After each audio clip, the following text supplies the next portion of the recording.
Hello my student, आज का class है फिजिक्स और उसमें मैकेनिक्स और कैनेमेटिक्स, स्पेशली टू डायमेंशन और वेक्टर अलजेब्रा भी है। ये मैथ का फिजिक्स भी है, सब्ट्रैक्शन ऑफ टू वेक्टर्स, और ये जेई मेन और जेई एडवांस वाले के लिए कॉन्सेप्ट है। अब फिर इसके बाद इसी से एसोसिएट करेंगे इसका एप्लीकेशंस भी। तो कॉन्सेप्ट विद एप्लीकेशन सीरीज चल रहा है। तो देखिए कॉन्सेप्ट क्या है इसकी। सपोज कीजिए let there be two vectors, vectors A and vector B.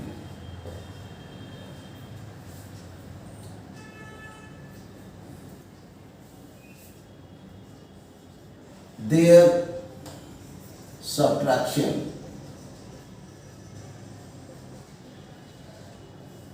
can be done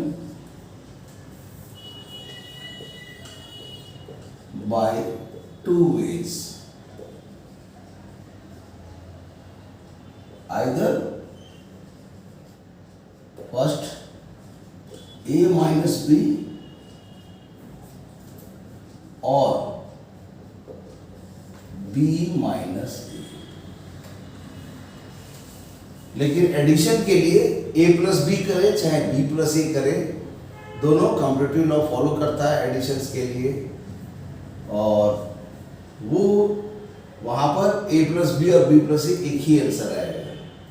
लेकिन ये भी बोलना कि A प्लस बी हमेशा B प्लस ए होता है, ये हमेशा सही नहीं है, नॉट ऑलवेज ट्रू, कभी कभी फेल भी कर जाता है। जैसे अगर ये वाला है रोटेशनल एंगल, मान लिया एक एंगल है ρ1 और ये एंगल है ρ2, तो उस समय ρ2 ρ1 नहीं भी हो सकता, मैंने फेल कर दिया कॉम्पिटिटिव लॉ, फेल्स।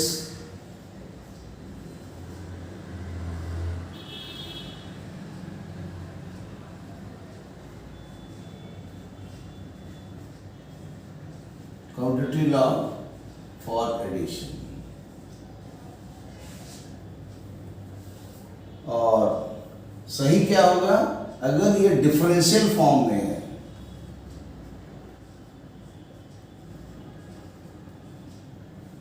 ठीक है, तब उस समय ये सही रहता है।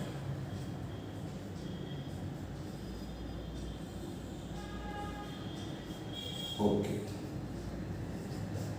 इन the case of differential form it is true, but in the case of your finite angle as the rotation, this is called rotation angle,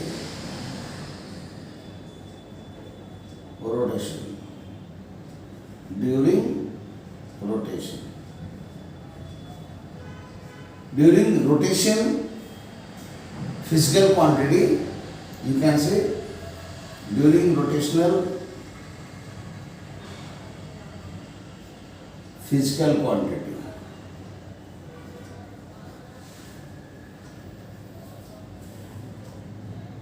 जैसे change in angular position, change in angular velocity, change in angular acceleration. Commutative law जरूरी नहीं है कि सही होगा, लेकिन अगर very very small angle होगा तब सही होगा, फाइनाइट एंगल में सही नहीं होगा। इसलिए ऐसा बोलना कि कम्यूटेटिव लॉ होता है वेक्टर्स में, ये रॉन्ग कंसेप्ट। तो अब देखा जाए कि दोनों में से हम एक पढ़ा देंगे, एक पार्ट, बी पार्ट पढ़ाने का जरूरत नहीं है। क्यों?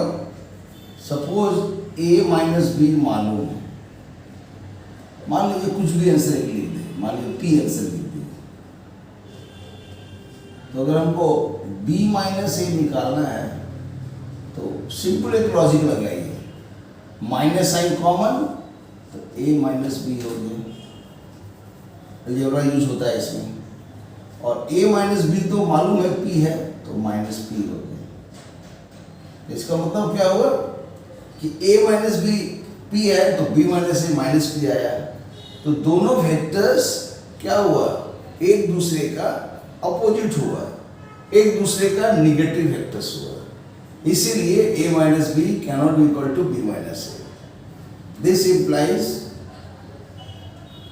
a minus B is not equal to b minus ए।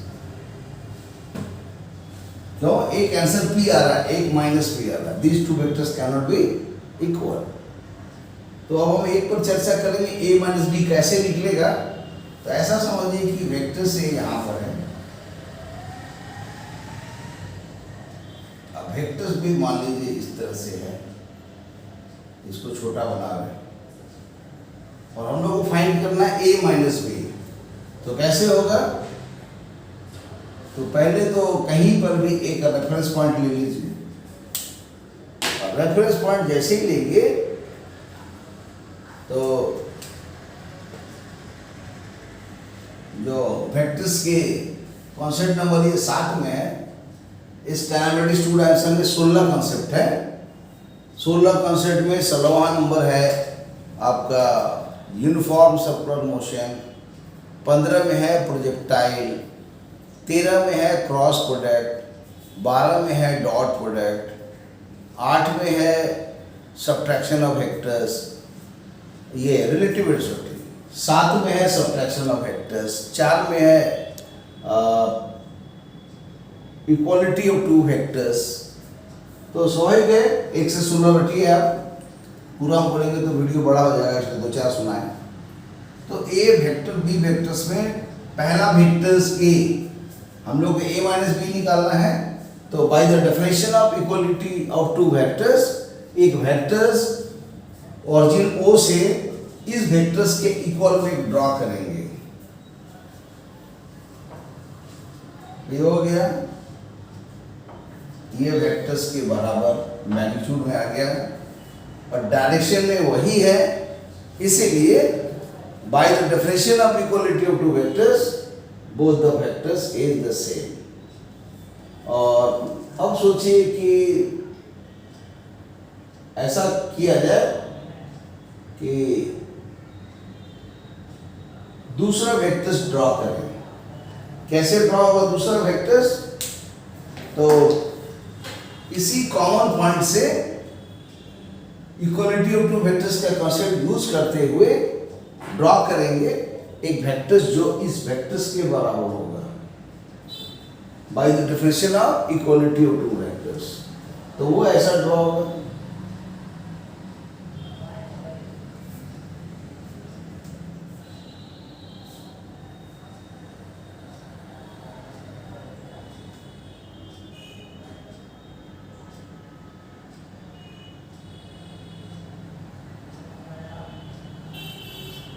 वो भी इसके बराबर है। और हम लोग को चाहिए a माइनस बी। तो a माइनस बी एक्चुअली होता क्या है, a माइनस बी का मतलब a फिर प्लस माइनस बी, मतलब वेक्टर्स b का निगेटिव निकालेंगे, negative of the vector B, और उसको वेक्टर ए से ऐड कर देंगे तो आंसर हो जाएगा। तो ये जो वेक्टर्स बी है और ये वेक्टर्स ए है, जिसका बीच का एंगल सपोज किया कुछ ना कुछ तो निकलेगा। तो कभी कभी क्वेश्चन कर जाता है ए और बी आई जे के फॉर्म में रेक्टेंगुलर कंपोनेंट्स में 3 डायमेंशन में या 2 डायमेंशन दिया रहता है, दोनों का बीच का एंगल निकालना है। तो स्वाभाविक है आप कुछ दिमाग लगा करके उसका निकाल सकते हैं। ट्राई करो कि अगर 2 वेक्टर्स दिया हुआ है और मतलब कंपोनेंट के फॉर्म में ए है a1i plus a2j plus a3k, अब बी वेक्टर है b1i plus b2j plus b3 vector, तो वो एंगल बीच का कैसे निकलेगा। ठीक है, ये होम असाइनमेंट दे रहे हैं, ट्राई कीजिए तब फिर हम किसी वीडियो में इसको भी बता देंगे कि कैसे सोचते हैं।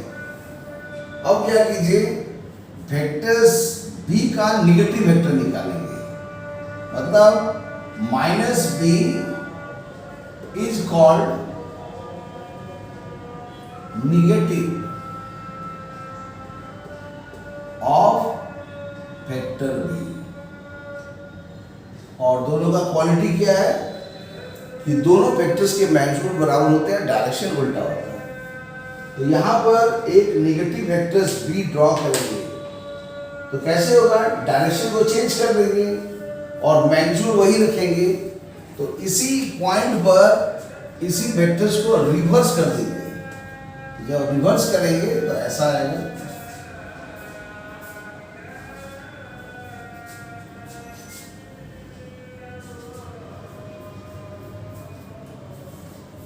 तो इसके रेस्पेक्ट में वेक्टर कहलाएगा निगेटिव वेक्टर्स। और अब ये दोनों को ऐड करना है, क्योंकि ये है सबट्रैक्शन ऑफ वेक्टर्स और ये किसके बराबर है, तो it is simply the addition of the first vector with the negative of second vector. तो इसीलिए ये अगर सपोज कीजिए दोनों के बीच का एंगल अगर आप निकाल सके, या प्रॉब्लम में दिया हुआ है कि अल्फा है रेडियन में, तब ए वाला मालूम हो जाएगा पाई माइनस अल्फा। अगर ये डिग्री में है तो 180 डिग्री माइनस अल्फा होगा। डिपेंड करता है कि ये डिग्री में है तो या डिग्री में लिखना पड़ेगा, अगर ये रेडियन में है तो रेडियन में लिखना पड़ेगा। बट दोनों का सम ये एक दूसरे का माने सप्लीमेंट्री एंगल है, एडजेसेंट एंगल है और सप्लीमेंट्री भी है। तो इसीलिए यहाँ पर एक एंगल निकल गया दो वेक्टर्स के बीच का, और यही दोनों को जो इसके पहले सब्ट्रैक्शन ऑफ वेक्टर्स पढ़ाए थे तो उसका यूज कीजिए और एडिशन ऑफ वेक्टर्स से आप सीधा एक पैरेललोग्राम कंस्ट्रक्ट कीजिए। तो पैरेललोग्राम कैसे कंस्ट्रक्ट होगा, क्लास 8 में पढ़ाया जाता है कंस्ट्रक्शन ऑफ ए पैरेललोग्राम। तो इस वेक्टर्स के पैरेलल में एक वेक्टर यहाँ ड्रॉ करेंगे और इसी के पैरेलल में एक वेक्टर और ड्रॉ करेंगे। तो जहां कट करेगा इस पॉइंट का नाम कुछ दे देते हैं, मान लीजिए सी डैश, इसका नाम बी है तो इसको लिख दिए बी डैश। तो ऑब्वियसली एडिशन पैरेललोग्राम लॉ से ये आंसर होगा और यही वाला कहलाएगा vector A minus vector B. और इसको लिख दे रहे हैं मान लीजिए आर डैश वेक्टर्स, और इस एंगल को मान लिया थीटा डैश। तो जो हम लोग को पहले से मालूम है कि एडिशन ऑफ वेक्टर्स के लिए क्या कॉन्सेप्ट है, तो साइड में इसको लिखते हैं। We know for addition of two vectors, vectors p and vector q। अगर मान लीजिए कोई ये वेक्टर p है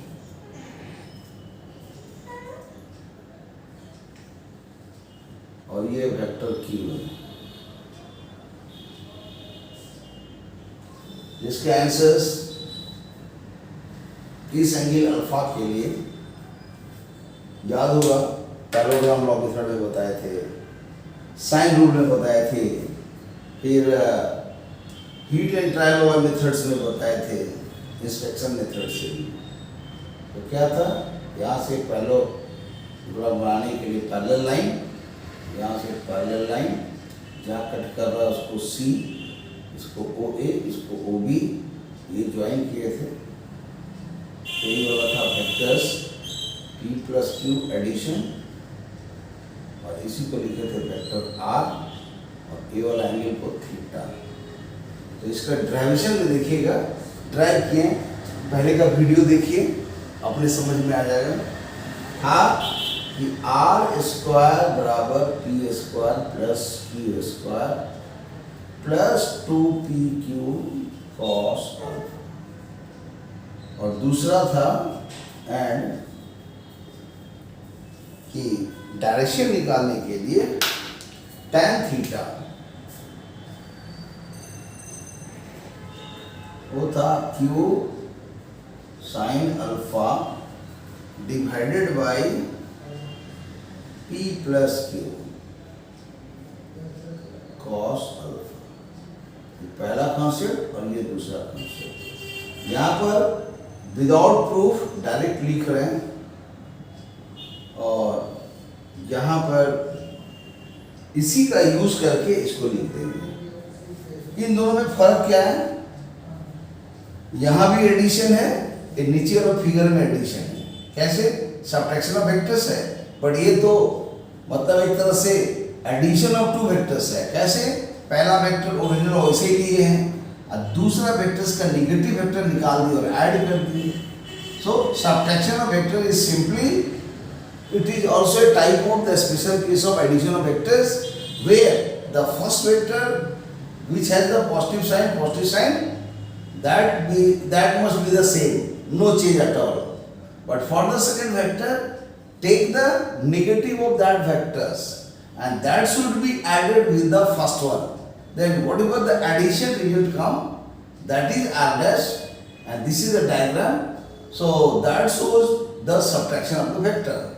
Therefore, if you relate here, for the addition of the two vectors, angle is alpha.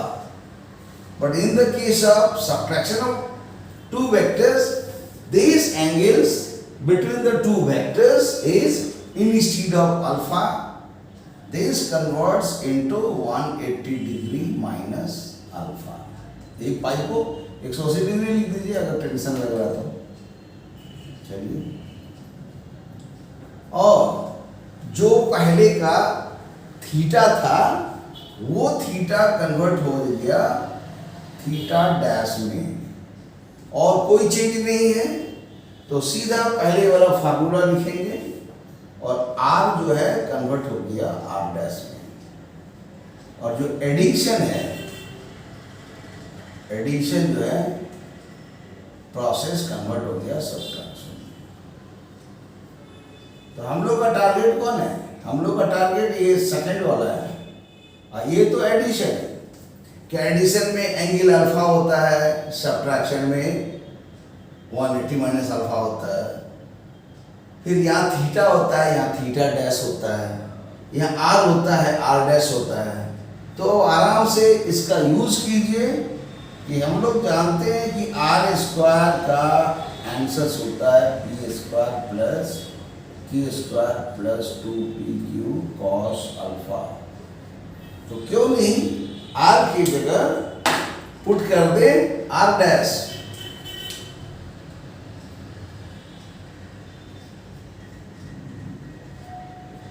अब p और q एज इट इज रखिए, मतलब यहां पर a को ही समझ लीजिए p है, अब b को ही समझ लीजिए वेक्टर्स q है। तो पूरा तस्वीर समझ में आ जाएगा कि जो यहाँ पर a माइनस बी है वो p माइनस क्यू हो गया, और ये q माइनस p हो गया। यहाँ भी उसी तरह इसको समझ सकते हैं, वेक्टर्स p है और ये वेक्टर्स q है, और मैंने ए बी को हटा के हमने p और q कर दिया है। तो r डैश आ गया, p तो p रहेगा, q भी q रहेगा, 2pq रहेगा, cos का cos रहेगा, अल्फा की जगह 180 माइनस अल्फा। तो सभी को पता है कि cos 180 माइनस अल्फा हमेशा माइनस cos अल्फा होता है। तो r dash square is p square plus q square, ये हो गया -1 माइनस cos अल्फा, तो finally minus 2pq cos alpha answer. ठीक है,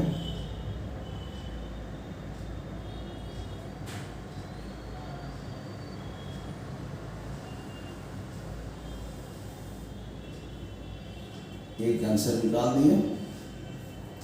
क्यों आया उसका कारण यहाँ लिख देते हैं। Since cos of 180 minus alpha is equal to minus cos alpha होता है। ये मिलेगा अलाइड एंगल में, रिलेटेड एंगल में। एंड इसके बाद उसी तरह सोचेंगे कि tan थीटा पहले से पता है कि q sign alpha divided by p plus q cos alpha होता है। सो दिस कन्वर्ट्स, जो ब्लैक वाला लिख रहे हैं वही वाला सब्ट्रैक्शन का है। तो tan थीटा, थीटा की जगह लिखेंगे थीटा डैश, तो tan थीटा डैश किसके बराबर होगा, क्यू पी तो वही है, तो यहाँ लिख देंगे क्यू साइन अल्फा हो जाएगा 180 माइनस अल्फा, और डिवाइडेड बाई पी वही रहेगा, क्यू भी वही रहेगा, अल्फा आ जाएगा कॉस 180 माइनस अल्फा। और इसके बाद के स्टेप में sine 180 minus alpha sine alpha होता है, इसलिए यहां लिख देंगे क्यू साइन अल्फा। पी तो पी है, और यहां कॉस 180 से अल्फा माइनस कॉस अल्फा होता है, तो माइनस क्यू कॉस अल्फा। तो फाइनली ये वाला आंसर इसके बराबर हो गया। तो इसलिए यहां पर लिख देते हैं this equal to this, tan theta dash is equal to Q sine alpha divided by p minus Q cos alpha. ये हो गया 2 डैश, और ए वाला जो निकाले थे इसको समझिए 1 डैश। तो इस तरह से हमारे पास सब्ट्रैक्शन ऑफ 2 वेक्टर्स का रिजल्ट आ गया। पहले इसका स्क्रीनशॉट लीजिए, ये लगभग खत्म ही हो गया, 1 मिनट का काम है। और पहले इसका स्क्रीनशॉट और ले लीजिए, फिर मैं इसके बारे में बताता हूँ।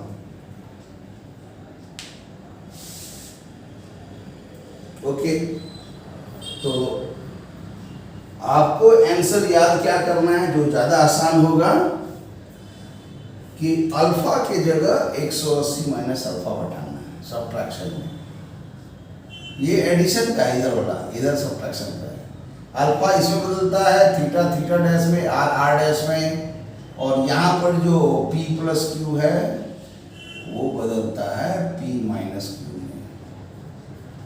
ठीक है, और फार्मूला याद करो ये वाला, और इसी फार्मूला में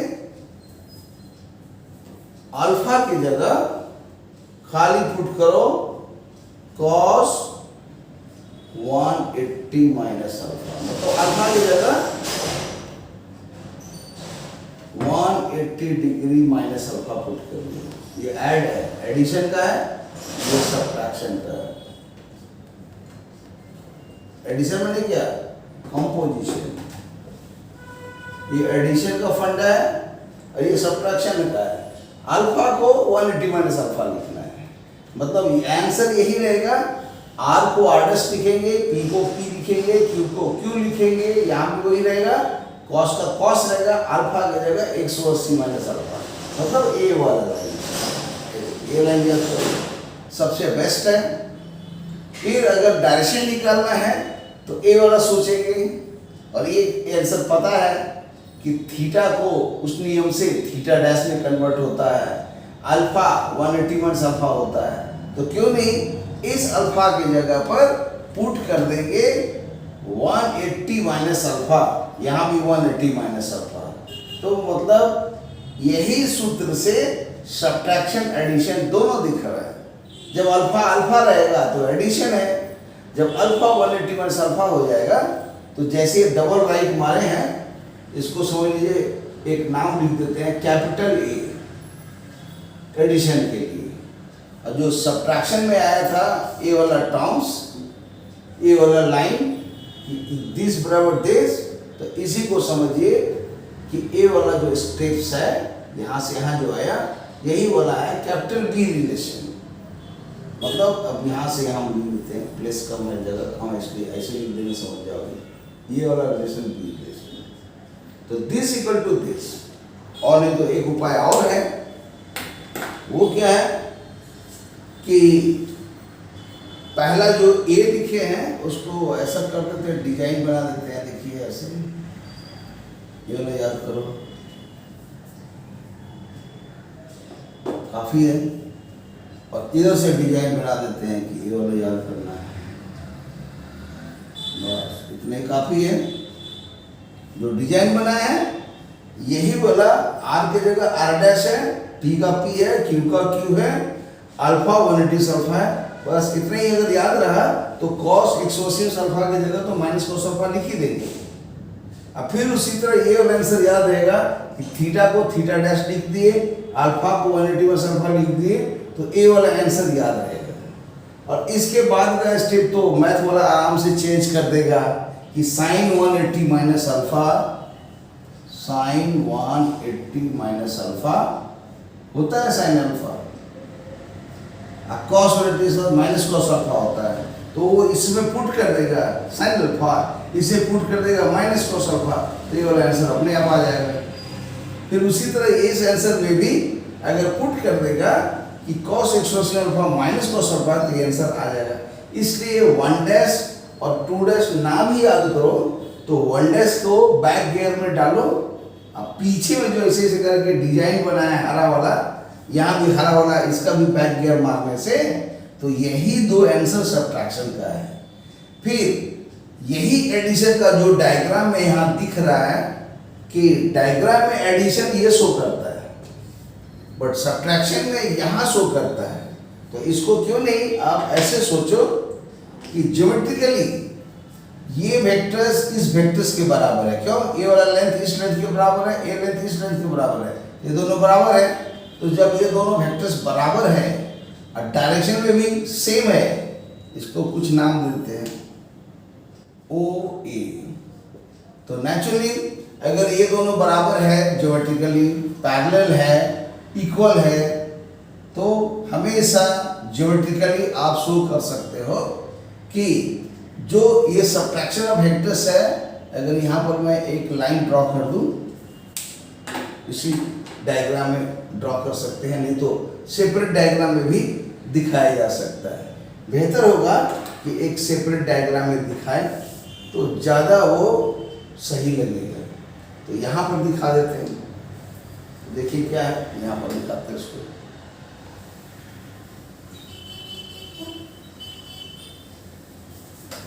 एडिशन का डायग्राम दिखाते हैं पहले। तो एडिशन का डायग्राम कौन है? यही बोला है, ऐसे किया एक तो, और दूसरा गया ऐसे। ये ओ ए वेक्टर्स है, ये ओ बी वेक्टर्स है, यही वेक्टर P था, यही वेक्टर Q था, और इसी का एडिशन क्या आया था, ये वाला वेक्टर सेट। यहाँ से पैरेलल लाइन ड्रॉ किए, यहाँ से पैरेलल लाइन ड्रॉ किए,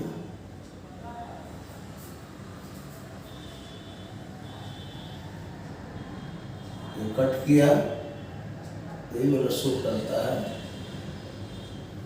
एडिशन को, माने R को, और ये आंसर था R डैश वेक्टर बराबर P प्लस Q। लेकिन जब इसका सब्ट्रैक्शन किए तो उस समय a माइनस बी या p माइनस क्यू किए, तो a वाला आंसर था, मतलब आंसर था समझ लीजिए a वाला वेक्टर्स जो इस डायग्राम में दिखाया जा सकता था, ये वाला वेक्टर्स, ये देखिए ये वाला वेक्टर्स ज्योमेट्रिकली ये लेंथ इसके बराबर है, ये लेंथ इसके बराबर है, ये लेंथ इसके बराबर है, तो ये मैग्नीट्यूड बराबर है, डायरेक्शन में सेम है। तो इससे अगर एक पैरेललोग्राम बनाना चाहेंगे तो यहाँ पर एडजेसेंट साइड मान करके फिर यहाँ पर डायग्राम बनाइए।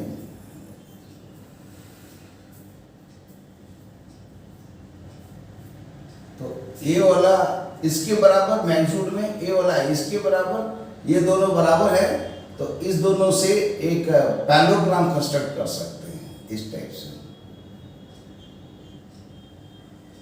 ज्वाइन कर दिए। This two are equal in magnitude और डायरेक्शन में सेम है मान लीजिए, या डायरेक्शन मत भी लीजिए, सीधा सोचिए दोनों का मैग्नीट्यूड बराबर है और दोनों एक दूसरे के पैरेलल में है, तो नेचुरली जो है पैरेललोग्राम कंस्ट्रक्ट होगा।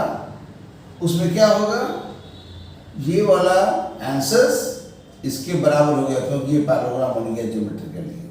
क्यों? ए इसके इक्वल है, ए इसके इक्वल है, मतलब ये दोनों इसके इक्वल है और ए वाला जो है इसके इक्वल है, तो नेचुरली ये इससे इक्वल होगा। जब इसके इक्वल है, पैरेलल है, तो जब यहाँ पैरेललोग्राम कंस्ट्रक्ट करेंगे ओ सी ए बी, तो ऑब्वियसली जो इसका ये लेंथ होगा वही तो लेंथ शो करेगा, तो इधर एरो मार्क्स दे देते हैं। ए वाला अगर आर डैश शो कर रहा तो ए वाला भी आर डैश होगा, जो P माइनस क्यू या A माइनस क्यू, क्योंकि हमने P को A लिखा है, Q को B लिखा है, तो इसके बराबर आ गया।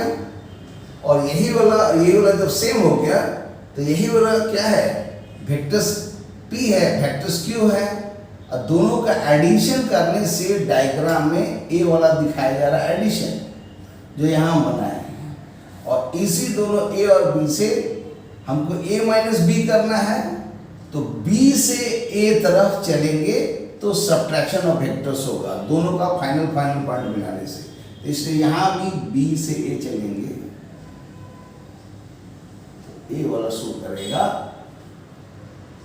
एक तरह से एडिशन। ये आर डैश नहीं, आ रहेगा ना, यहाँ हो जाएगा आर डैश वेक्टर्स,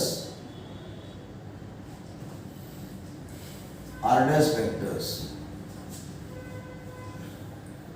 किसके equal, vector P minus vector Q। जिसको चाहें तो बोल सकते हैं कि ये एडिशन के लिए जो डायगोनल आया था वो था फर्स्ट डायगोनल ए वाला, डायगोनल नंबर 1 D1, इसका नाम C लिख देते हैं, और यही वाला हो जाएगा बराबर में OC वेक्टर, और डायगोनल नंबर 2 जो है इसी को लिख देते हैं बराबर में BA, और A वाला है बराबर में डायगोनल नंबर 2। अर्थात जो भी डायगोनल नंबर 1 यहाँ दिख रहा है, डायगोनल नंबर 2 यहाँ दिख रहा है, साइड यहाँ दिख रहा है P, साइड यहाँ दिख रहा है Q, इसको चाहेंगे तो एक तो नाम लिख देते हैं वेक्टर C के बराबर, इसको वेक्टर B के बराबर। तो ये आपस में एक रिलेशन हो गया कि A और B को एडिशन साइड मान के पैरेललोग्राम बनाते हैं, तो A वाला डायगोनल एडिशन को शो करता है, पहला डायगोनल हो गया, और ये वाला जो इधर से इधर जाएगा, जाना है B से A, तो शो करेगा subtraction of vector A minus B। अगर इधर करेंगे A से B तो वो B माइनस A वेक्टर को शो करेगा। तो इस तरह से हम तो A माइनस B निकाले हैं। तो ये वेक्टर्स और ये वेक्टर्स डायगोनल 1 डायगोनल 2 कभी कभी एग्जाम में दिया रहता है, अब पूछता है कि क्रॉस प्रोडक्ट निकालो, डॉट प्रोडक्ट निकालो, फिर एडिशन साइड निकालो, तो बेसिक करिए निकल जाएगा, क्योंकि ज्योमेट्रिकली कोई भी पैरेललोग्राम का कॉन्सेप्ट जानते हो तो ट्राई करोगे जरूर बन जाएगा। तो एक क्वेश्चन दे देते हैं जो घर में ट्राई करोगे, पैरेललोग्राम जो है लिखे हैं उसमें जो लेंथ A है और जो लेंथ B है और जो डायगोनल 1 है एंड डायगोनल 2 है, 4 पैरामीटर्स हैं, ये सब मिलाकर के एक रिलेशन है बराबर 0।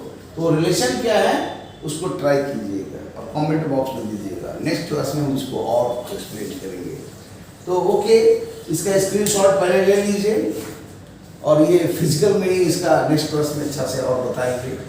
और यही एक क्वेश्चन है कि A एडजेसेंट साइड है, B एडजेसेंट साइड है, डायगोनल 1 डायगोनल 2 इसका 2 डायगोनल्स है, तो ये चारों के बीच में क्या रिलेशन है। मतलब अगर हम एक 7-8 के बच्चों के पूछें कि A दिया हुआ है, B दिया है, D2 दिया हुआ है, तो D1 क्या होगा, मतलब इसको सॉल्व करके निकालिए कि D1 का आंसर्स या D2 का आंसर्स, कोई फंक्शन का नाम g दे दिए, यहाँ a आया, यहाँ b आया, यहाँ D1 आया, तो इसके बीच में रिलेशन क्या है वो रिलेशन निकालिए। तो okay, thank you for watching the video, और इसी से आगे बताएंगे सब्ट्रैक्शन ऑफ टू वेक्टर्स, और ये पूरा कंप्लीट हो गया subtraction of vectors. Okay bye. इसी तरह वीडियो को शेयर लाइक कीजिए, अपना प्यार मोहब्बत बटाते रहिए गुरु के साथ, और स्नेह रखिए, प्रेम रखिए, आशीर्वाद की वर्षा होती रहेगी। और कॉन्सेप्ट और वीडियो का ये सीरियल फिजिक्स केमिस्ट्री मैथ में लगातार कंटिन्यूसली जब तक जेई एडवांस, जब तक जेई मेन होते रहेगा, ये सतत प्रवाह चलते रहेगा, और आने वाले भी जो बच्चे हैं 7, 8, 9, 10 उनके लिए भी चलते रहेगा। Okay, thank you for watching the video, और all the best for your JEE Main and JEE Advance. Thank you.